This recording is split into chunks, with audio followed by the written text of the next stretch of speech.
Simple question, இங்கிலீஷ்ல கேட்கறாங்க. அது வெளிநாட்டு பொண்ணு, 65 வயசு. Are you happy? நீ மகிழ்ச்சியாக இருக்கிறாயா? அந்த பொண்ணு சொன்ன பதில், yes I am happy, I am very happy. இந்த கேட்கிற ஆளு குசும்பு. Are you married? அந்த லேடி சொன்ன பதில் தான் super, yes I am married. அடுத்த கேள்வி, ஸ்டில் யூ ஆர் ஹாப்பி? அந்த பொண்ணு சொல்லுது, yes I am happy. Then you just convey the thanks to your husband. நீ உன்னுடைய கணவருக்கு நன்றி சொல். திருமணமானதற்கு பிறகும் நீ மகிழ்ச்சியாக இருக்கிறாய் என்றால் உன் கணவருக்கு நீ நன்றி சொல். அந்த பெண் சொன்னாள், சொல்ல மாட்டேன், ஐ won't. ஏன்னு கேட்டதுக்கு சொன்ன பதில் என்ன தெரியுமா? நான் சந்தோஷமாக இருப்பதற்கும் என் கணவருக்கும் தொடர்பில்லை, அதனால் அவருக்கு நான் தேங்க்ஸ் சொல்ல மாட்டேன். அப்புறமா அந்த பொண்ணு சொன்னதுதான் நீங்க வீட்டுக்கு எடுத்துட்டு போகணும். அது சொல்லுச்சு, என் கணவரை திருமணம் செய்து கொள்வதற்கு முன்னாலும் நான் மகிழ்ச்சியாக இருந்தேன், திருமணம் செய்து கொள்ளும் அந்த வினாடியிலும் மகிழ்ச்சியாக இருந்தேன், திருமணம் செய்து கொண்டதற்கு பிறகும் நான் மகிழ்ச்சியாகவே இருக்கிறேன். என் மகிழ்ச்சியை நான் யார் கையிலும் கொடுப்பதில்லை, மகிழ்ச்சியாக இருக்க வேண்டும் என்பது என் முடிவு. எவ்வளவு பெரிய விஷயம் தெரியுமா? இன்னைக்கு கூடங்க எனக்கு இந்த கிராமப்புறங்கள்ல முறைசாரா தொழிலாளர்கள் இருக்காங்கல்ல, அவங்கள இன்னைக்கு கூட ஆண் கூலி பெண் கூலின்னு இருக்கு. காட்டுல இருந்து முள்ளு வெட்டிட்டு வந்தாங்கன்னா சொம கூலிக்கு ஆம்பளை சொம வேற, பொம்பளை சொம வேற. இன்னைக்கும் நான் சொல்றேன், குழந்தை அழுதுச்சுன்னா பால் கொடுக்கணும் அப்படின்னு சொன்னா பல பெண்களுக்கு என்ன தெரியுமா சொல்லுது? அது ஆம்பளை பிள்ளையா பொம்பளை பிள்ளையா? ஆம்பளை பிள்ளைன்னா பால் கட்டிக்கும், போய் கொடு. பொம்பளை பிள்ளைன்னா பால் நீர்த்துதான் இருக்கும்னு அவசரம் இல்லை. அதான் அறிவுமதி எழுதினார், தொட்டிலில் குழந்தையின் அழுகுரல், வரப்பில் பண்ணையால், வயலில் சுட்டியது தாய்ப்பால் என்று எழுதினார். நமக்கான உரிமை, நமக்கான வலிகளுடன் கூடிய அந்த உரிமையை நாம் பெற்றிருக்கிறோம் என்பதனை என் பிள்ளைகளை புரிந்து கொள்ளும். இந்த மகளிர் தினம் ஏன் நாம் நினைவு கொள்ள வேண்டும் என்பதற்கு பின்னால் ஒரு 130 ஆண்டுகளுக்கும் மேலாக 140 ஆண்டுகளுக்கு நெருக்கத்தில் ஒரு மிகப்பெரிய வரலாறு இருக்கிறது. இந்த வரலாறை நினைவுபடுத்திக் கொள்ளவும், நமக்கான விடுதலையை நாம் புரிந்து கொள்ளவும், சுதந்திரத்தை முழுமையாக அனுபவிக்கவுமான ஒரு நினைவுபடுத்தல் தான் மார்ச் 8 தவிர அது கொண்டாடுவதற்கான நாள் இல்லை. 1882ஆம் ஆண்டு நியூயார்க்கிலே ஒரு மிகப்பெரிய போராட்டம் வெடிக்கிறது. அந்த போராட்டம் என்பது பஞ்சாலைகளில் வெடிக்கிறது. அதிகார கதவுகள் அதற்கு அனுமதிக்கவில்லை. அவர்கள் கேட்டது 2 தான். அந்த 2 விஷயங்களுக்காகத்தான் மகளிர் தினம். அந்த 2 விஷயங்கள்ல ஒன்று, ஆண்களுக்கும் பெண்களுக்கும் சரிநிகர் சமானமான பணம், ஊதியம். 2, அவர்களைப் போலவே நாங்களும் 8 மணித்தியாலம் தான் வேலை செய்வோம். இந்த 2ஐ கேட்ட பொழுது பெண்களுக்கு அது தரப்படவில்லை. அப்பொழுது ஒரு போராட்டம் வெடித்தது.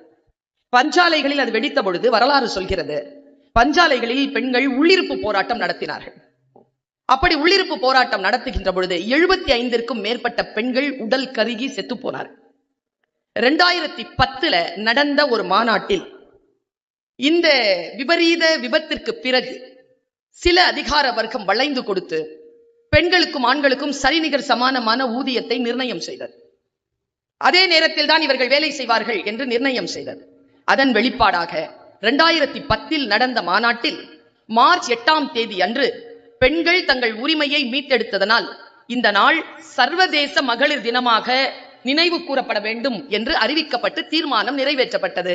அதுதான் நாம் மார்ச் 8 அன்றைக்கு நாம் நினைவு கொள்ளும் மகளிர் தினம். இப்ப இந்த ஆண்கள் 2 பேர் உட்கார்ந்து இருக்காங்கல்ல, சேர்மன் அண்ட் செக்ரட்டரி, அவங்களுக்கு நடுவில் நான் உட்கார்ந்தேனா? அந்த சேர்ல நான் உட்கார்ந்ததுக்கும் இந்த 2 பேர் உட்கார்ந்ததுக்கும், இங்க நிறைய ஆண்கள் படிக்கிறதுக்காக உட்கார்ந்து இருக்கிறதுக்கும், பெண் பிள்ளைகளாக நீங்கள் உட்கார்ந்து இருக்கிறதுக்கும், இதோ முன்வரிசையில் ஆண்கள் உட்கார்ந்து இருப்பதற்கும், இதோ இந்த பெண்கள் உட்கார்வதற்கும் இடையில இருக்கக்கூடிய வித்தியாசத்தை சொல்றேன். இவர்கள் எல்லாம் ஒரு 30-40 ஆண்டுகள் உழைத்தால் இந்த சேர்ல உட்கார்ந்துடலாம். ஆனா நானும் இந்த பிரின்சிபலோ இந்த சேர்ல உட்காரணும்னு சொன்னா 1000 ஆண்டுகள் போராட்டம் இருக்கிறது குழந்தைகளை. 1000 ஆண்டுகள் போராட்டத்திற்கு பிறகுதான் இந்த சேர் எங்களுக்கு கிடைச்சிருக்கு. உங்களெல்லாம் என்ன சொல்றேன் தெரியுமா? ஒருபோதும் இந்த சுதந்திரத்தை அடுத்த தலைமுறைக்கு கடத்தாமல் விட்டு விடாதீர்கள். நீங்கள் மறுபடியும் அடிமை தலைக்குள் சென்று விட்டால் உங்களுடைய அடுத்த தலைமுறை மீண்டும் சுதந்திரத்தை காண்பதற்கு 1000 ஆண்டுகளுக்கு மேல் போராட வேண்டியிருக்கும். இந்த வெளிச்சமான முழுமையான சுதந்திரத்தை நீங்கள் சுவாசித்து விட்டால் உங்களுக்கு இந்த மகளிர் தினம் என்கின்ற ஒரு நாள் எவ்வளவு பெரிய சுயமரியாதையினுடைய மகுடமாக தெரியும் என்பதனை நீங்கள் உணர்ந்து பார்த்தால் தான் நீங்கள் புரிந்து கொள்வீர்கள். இதை விட இந்த மகளிர் தினத்திற்கான செய்தி வேறு கிடையாது. நாலேஜ், எல்லாத்திற்குமான கவனம், எல்லா வேலைகளிலும் கவனம் மட்டும்தான். இந்த கவனத்தை எப்படி முன்னெடுப்பது? சுதந்திரம் என்பது என்ன? இதை எந்த அளவில் உன்னுடைய வாழ்க்கையில் நீ எடுத்துக்கொண்டு செல்ல போகிறாய்? நான் ஒரு விஷயத்தை தொடர்ந்து சொல்லிக் கொண்டிருக்கிறேன் என்றால் அது பரவலாக பல பேருக்கு போய் சேர வேண்டும் என்பதற்காக. இப்ப நான் ஒரு கருத்து சொல்றேன்னு வச்சுக்கோங்களேன், ஒரு 1 லட்சம் பேர் என் பேச்ச கேட்கறாங்க, இல்ல 10 லட்சம் பேர் கேட்கறாங்கன்னா 10 லட்சம் பேருக்காக நான் பேசல, 8 கோடி மக்களுக்காகவும் நான் பேசுறேன். அவர்களிடத்தில் போய் அது சேருகின்ற வரைக்கும் நான் அதை பேசிக்கொண்டே இருக்கிறேன். சொன்னதையே திருப்பி சொல்ல வேண்டும் என்ற அவா கிடையாது எனக்கு. இந்த கருத்து உங்கள் மனதில் போய் சேர வேண்டுமே என்கின்ற அந்த நெருப்பு தான், அந்த பொறிதான். அந்த நெருப்பின் அடிப்படையில் நான் இதை சொல்லுகிறேன். இப்பொழுது சமீபத்தில் ஒரு வருஷம் இருக்கும், இந்த தொலைபேசிய நான் ஸ்க்ரோல் பண்ணிட்டே இருந்தேன். பண்ணுவீங்களா? எவ்வளவு ரீல்ஸ் பார்ப்பீங்க ஒரு நாளைக்கு? கணக்கே கிடையாது. ஒரு டிப்ஸ் கொடுக்கவா? படிக்கிற பிள்ளைகளுக்கு கொடுக்குறேன். இந்த வயசுல எல்லாம் ரொம்ப ரீல்ஸ் பார்த்தேன்னு வச்சுக்கோ, மெமரி பவர் போயிடும். நீ என்ன பாக்குறியோ உனக்கும் ஞாபகம் இருக்காது. வரிசை பண்ணி சொல்லு, ஒரு 10 ரீல்ஸ் சொல்லுன்னா தெரியாது. மூளையை மழுங்கடிக்க செய்யும். நான் பார்ப்பதில்லை, அதற்காகவே பார்ப்பதில்லை. நான் சொன்னல, எனக்கு நானே சொல்லிக் கொண்டிருப்பது, பர்வீன் சுல்தானா உன்னை காப்பாற்ற போது நீ மட்டும்தான். நீ பிழை செய்யாமல் இருந்தால் நீ உன்னை காப்பாற்றிக் கொள்வேன். நான் என்னை எந்த நேரத்திலும் கீழே போட அனுமதிப்பதே இல்லை. எனக்கு நானே உள்ளுக்குள்ள ஒரு கொம்பு வச்சிருக்கேன். ஒரு வளாசம் அது ஒழுங்கா இருக்கும். அது இருக்கிற வரைக்கும் அடுத்தவங்க கிட்ட அந்த குச்சி போவாது. சுயமரியாதையா நானே என்னை வழிபடுத்திட்டு போயிருவேன். அடுத்தவங்க சொல்றதுக்கு அனுமதிக்கிறது இல்ல. நிறைய ரீல்ஸ் பார்க்காத. Too much of entertainment will lead you to stress. 10 நிமிஷம் பாரு, டைம் வச்சுக்கோ. பாரு, என்டர்டைன்மெண்ட் இல்லாம இருக்க முடியுமா? பாரு, பரவாயில்ல, ஆனா 10 நிமிஷம் எல்லாம் வச்சுட்டு கட் பண்ணிடு. நான் அந்த மாதிரி ஒரு ரீல்ஸ் ஒண்ணு பார்த்தேன். எனக்கு தெரிஞ்சு போச்சு ஒரு விஷயம், ரொம்ப ஆழமா எனக்கு புரிஞ்சு போச்சு. நீ அதை எப்படி புரிஞ்சுக்க போறேன்னு தெரியல. புரிஞ்சுக்கிட்டனா என்னுடைய வரவு வெற்றி. இந்த மாதிரி ஒரு காடு,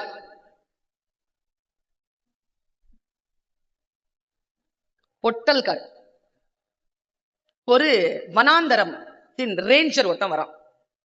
வந்து அவனே ஓட்டிட்டு வரான் ஒரு பெரிய ஜீப். அந்த ஜீப்ல இருந்து அவரே இறங்கி பின்னால இருந்து டென்ட் எல்லாம் எடுத்து ஒரு டென்ட் அடிக்கிறார்.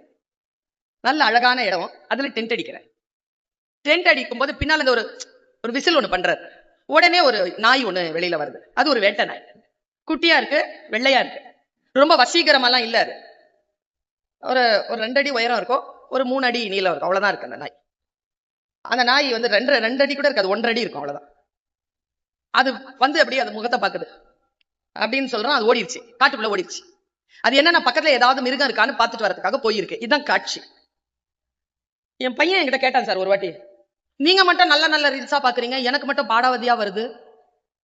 நான் சொன்னேன், ஒரு வாட்டி நல்ல ரீல்ல பாத்துட்டேன்னா தொடர்ந்து உனக்கு நல்ல ரீல் வரும். ஒரு வாட்டியாவது பாடாவதியா பாத்துட்டேன்னா பாடாவதியா தான் வரும். இது உன் பிழை தானே தவிர மொபைல் பிழை இல்ல.